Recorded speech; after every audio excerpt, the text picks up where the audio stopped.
नमस्कार, आप देख रहे हैं बिहार समाचार। इससे आगे बढ़ने से पहले आप यह वीडियो किस जगह से देख रहे हैं हमें कमेंट में जरूर बताएं। बिहार में पुलों का बनेगा हेल्थ कार्ड, एआई से होगी जांच। बिहार में पुलों की रख रखाव की नई नीति बनाई जाएगी। उप मुख्यमंत्री विजय कुमार सिन्हा ने बताया कि हर पुल का हेल्थ कार्ड तैयार किया जाएगा, जिसे स्वतंत्र एजेंसी से ऑडिट कराया जाएगा। इसके लिए एआई, मशीन लर्निंग और सेंसर डाटा रिपोर्ट जैसी नई तकनीकों का उपयोग किया जाएगा, ताकि पुलों की असल स्थिति का सही जानकारी मिल सके। इससे दुर्घटनाओं की संभावना कम होती है और पुलों के रखरखाव की योजना बेहतर तरीके से लागू की जा सकेगी। बिहार एनडीए के सभी दलों ने एक साथ भरी हुंकार। गणतंत्र दिवस के दिन पटना में एनडीए की संयुक्त बैठक हुई, जिसमें सभी घटक के दलों के नेताओं ने आगामी चुनाव के लिए एकजुटता का संदेश दिया। भाजपा, जेडीयू, लोजपा और अन्य दलों ने आरोप लगाया कि विपक्ष एनडीए की एकता को लेकर भ्रम फैला रहा था, जो अब पूरी तरह से समाप्त हो गया है। नेताओं ने दावा किया कि अगले चुनाव में विपक्ष को 25 सीट भी जीतने में कठिनाई होगी, क्योंकि एनडीए के कार्यकर्ता अब मजबूत और संगठित हो गए हैं। पटना एयरपोर्ट पर खड़े होंगे 11 हवाई जहाज। पटना एयरपोर्ट का नया टर्मिनल भवन बनकर तैयार हो चुका है, जो अब एक साथ 11 हवाई जहाजों को खड़ा करने की सुविधा प्रदान करेगा। पहले इस एयरपोर्ट पर केवल 5 विमान खड़े हो सकते थे, लेकिन अब विमान यात्री संख्या बढ़ने की संभावना के साथ इसे और बेहतर बनाया गया है। इसके अलावा एयरपोर्ट के आसपास यातायात व्यवस्था सुधारने के लिए सड़क चौड़ीकरण और टैक्सी ट्रैक जैसी सुविधाएं भी विकसित की जा रही हैं, ताकि यात्री सुविधाओं में वृद्धि हो सके। गांधी मैदान में निकली झांकियां ने मोह लिया सबका मन। गणतंत्र दिवस के अवसर पर पटना के गांधी मैदान में आयोजित भव्य समारोह के विभिन्न विभागों ने आकर्षक झांकियां पेश की। मद्य निषेध विभाग को शराबबंदी के प्रभाव पर आधारित झांकियों के लिए प्रथम पुरस्कार मिला, जिसमें समाज में आई सकारात्मक बदलाव को दिखाया गया। इसके अलावा शिक्षा, स्वास्थ्य, कृषि और पर्यटन विभागों ने भी अपनी झांकियों से जनता का ध्यान आकर्षित किया, जो राज्य सरकार की योजनाओं और उनके सकारात्मक प्रभावों को दर्शाती थी। बिहार सरकार का बड़ा ऐलान, 12 लाख को मिलेगी नौकरियां। गणतंत्र दिवस पर बिहार राज्यपाल आरिफ मोहम्मद खान ने ऐलान किया कि इस साल राज्य सरकार 12 लाख लोगों को सरकारी नौकरी देगी और 34 लाख लोगों को रोजगार के अवसर प्रदान करेगी। राज्य सरकार की प्राथमिकता है कि बेरोजगारी को कम किया जाए और युवाओं को अपने कौशल के अनुसार रोजगार मिले। राज्यपाल ने पिछले साल की सफलताओं को भी साझा किया, जिसमें 9 लाख लोगों को नौकरी देने और महिलाओं के सशक्तिकरण के लिए उठाए गए कदम शामिल थे। सुशील कुमार उपाध्याय को मिला राष्ट्रीय पदक।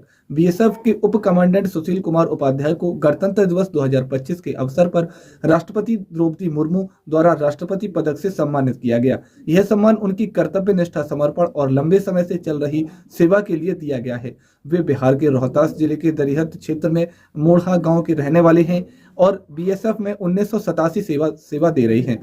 2018 में उन्हें राष्ट्रपति पुलिस मेधावी पदक से सम्मानित भी किया गया था, जो उनकी कड़ी मेहनत और योगदान का प्रतीक है। बेगूसराय में प्रधानाध्यापकों किया सस्पेंड।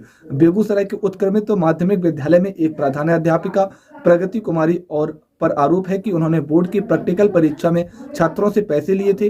सोशल मीडिया पर वीडियो वायरल होने के बाद जिला प्रशासन ने मामले का संज्ञान लिया और उन्हें सस्पेंड कर दिया। मामले की विभागीय जांच भी की जा रही है और इस तरह के कृत्यों को रोकने के लिए सख्ती से कार्रवाई की जाएगी, ताकि शिक्षा प्रणाली में भ्रष्टाचार पर लगाम लगाई जा सके। बिहार में ठंड और कोहरे का अलर्ट जारी।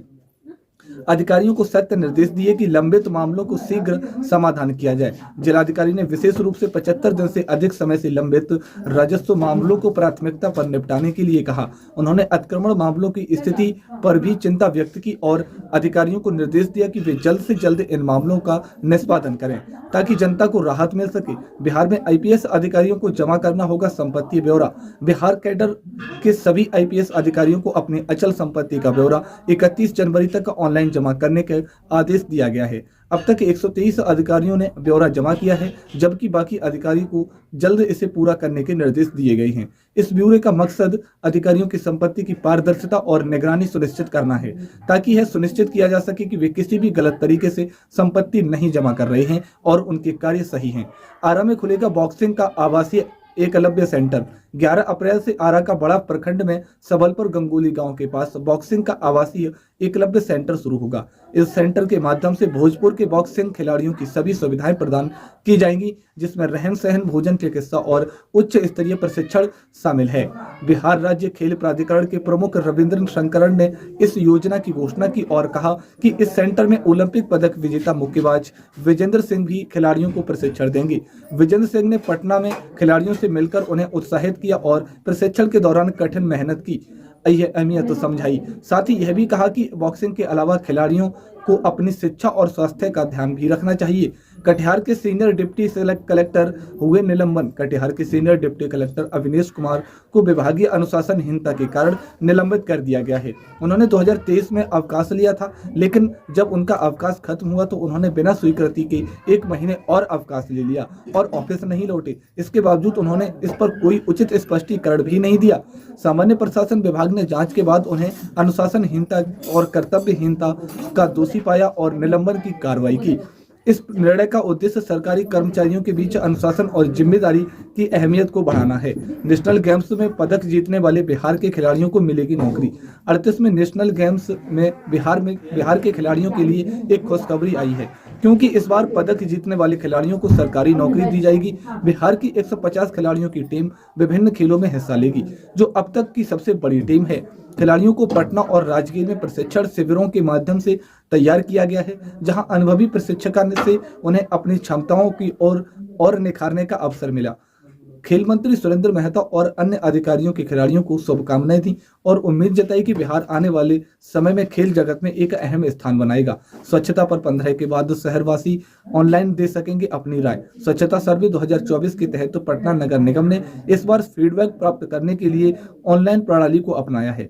15 फरवरी से सिटीजन फीडबैक पोर्टल खुल जाएगा, जहां लोग QR कोड स्कैन करके अपनी राय व्यक्त कर सकेंगे। इस बार खास ध्यान दिया जाएगा कि स्कूली बच्चे और महिलाएं भी इसमें भाग लें, ताकि अधिकतम फीडबैक मिल सके। पिछले वर्ष पटना को स्वच्छता सर्वे में 13वां स्थान मिला था और इस बार नगर निगम का लक्ष्य अपने अंक बढ़ाकर स्टार 3 रैंक लाने का है, जिससे शहर की सफाई में सुधार हो सके और उसकी रैंकिंग ऊंची हो। बिहार में MBBS 2024 के टॉप 6 विद्यार्थियों को मिला मेडल। बिहार स्वास्थ्य विज्ञान विश्वविद्यालय ने पहली बार MBBS 2024 की परीक्षा में सर्वोच्च अंक प्राप्त करने वाले विद्यार्थियों को सम्मानित किया। गणतंत्र दिवस के मौके पर विश्वविद्यालय के कुलपति डॉक्टर सुरेंद्र नाथ सिन्हा ने टॉप 6 छात्रों को मेडल और प्रशस्ति पत्र प्रदान किया। इस सम्मान समारोह में छात्रों को उनके अच्छे प्रदर्शन के लिए प्रेरित किया गया और उन्हें भविष्य में भी शिक्षा के साथ साथ चिकित्सा क्षेत्र में उत्कृष्टता की ओर बढ़ने की शुभकामनाएं दी। कोमल कुमारी, मान्या रंजन और समृद्धि भारती जैसे छात्रों को ओवरऑल और विषयवार टॉप पर होने के लिए सम्मानित किया गया। बिहार में PM कुसुम योजना के किसानों को मिलेगा फायदा। केंद्रीय ऊर्जा राज्य मंत्री श्रीपद यसो नायक ने बिहार के समाहरणालय में आयोजित समीक्षा बैठक में जानकारी दी कि PM कुसुम योजना के तहत बिहार में सोलर पंप लगाए जाएंगे। इससे किसानों को सिंचाई की सुविधा बेहतर होगी और उनकी खेती में लागत में कमी आएगी। मंत्री ने बताया कि PM सूर्य योजना के तहत अब तक 17,000 से अधिक आवेदन प्राप्त हुए, जिनके माध्यम से किसानों को सौर ऊर्जा पर आधारित पंप मिलेंगे। इसके अलावा सरकार ने 1 करोड़ घरों को इस योजना का लाभ देने का लक्ष्य रखा है, जिससे बिजली बिल में बड़ी राहत मिलेगी और गाँव में सोलर ऊर्जा का उपयोग भी बढ़ेगा। अनिल अंबानी ने गया में किया पिंडदान। उद्योगपति अनिल अंबानी ने गया के विष्णुपद मंदिर में अपने पितरों को मोक्ष के लिए पिंडदान किया, जिसमें उनके साथ पत्नी टीना अंबानी और बेटे भी मौजूद थे। इस मौके पर शंभूलाल द्वारा वैदिक मंत्र उच्चारण के साथ कर्मकांड किया गया। अंबानी परिवार ने विष्णुपद फाल्गु तट पर एवं अजय वट पिंड वेदी और पर पिंडदान किया और भगवान श्री हरि विष्णु की पूजा अर्चना की।